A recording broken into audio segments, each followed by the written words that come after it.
सोलापूर शहरात नवीन कायद्यानुसार दाखल झालेल्या खुनाच्या गुन्ह्याचा शोध लावण्यात गुन्हे शाखेला त्वरित यश आलं। नवीन कायदे लागू झाल्यापासून सोलापूर शहरातील पहिलाच खुनाचा गुन्हा असल्यानं सदरचा गुन्हा उघडकीस आणण्याबाबत पोलीस आयुक्त एम राजकुमार यांनी गुन्हे शाखा तसंच पोलीस ठाण्याकडील अधिकारी यांना मार्गदर्शन आणि सूचना दिलेल्या होत्या।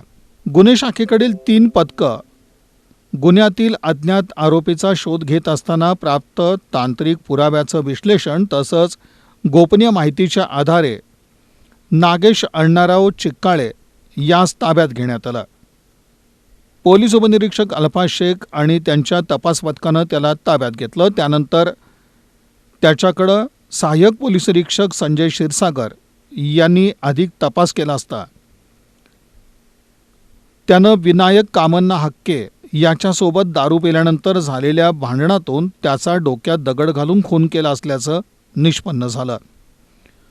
ही कामगिरी पोलीस आयुक्त एम राजकुमार, पोलीस उपायुक्त डॉक्टर दीपाली काळे, सहाय्यक पोलीस आयुक्त प्रांजली सोनवणे, गुन्हे शाखेचे वरिष्ठ पोलीस निरीक्षक सुनील दोरगे यांच्या मार्गदर्शनाखाली पोलीस उपनिरीक्षक अल्फाज शेख, सहाय्यक पोलीस निरीक्षक संजय क्षीरसागर, दादा मोरे तसंच त्यांच्या तपास पथकातील पोलीस अंमलदार बापू साठे, भारत पाटील, सुभाष मुंडे, सैपन सय्यद, अनिल जाधव, कुमार शेळके, इम्रान जमादार, विनोद राजपूत, संदीप जावळे आदींनी पार पाडली।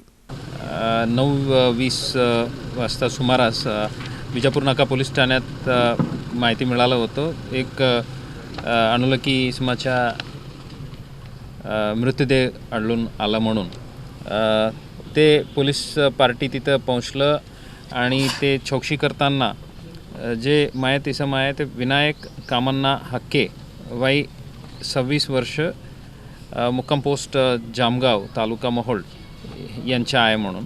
त्यानंतर आज 1 जुलै 2024 पासून BNSS आणि भारतीय साक्ष अधिनियम हे तिन्ही कायद्यांच्या लागू झालेले आहेत।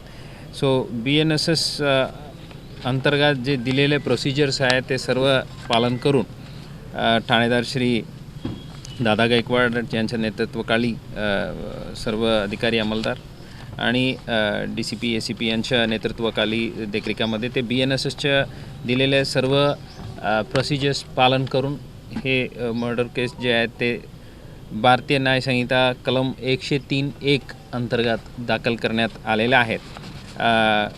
दाखल दुपारी 12-12:30 दरम्यान दाखल केलेला आहे।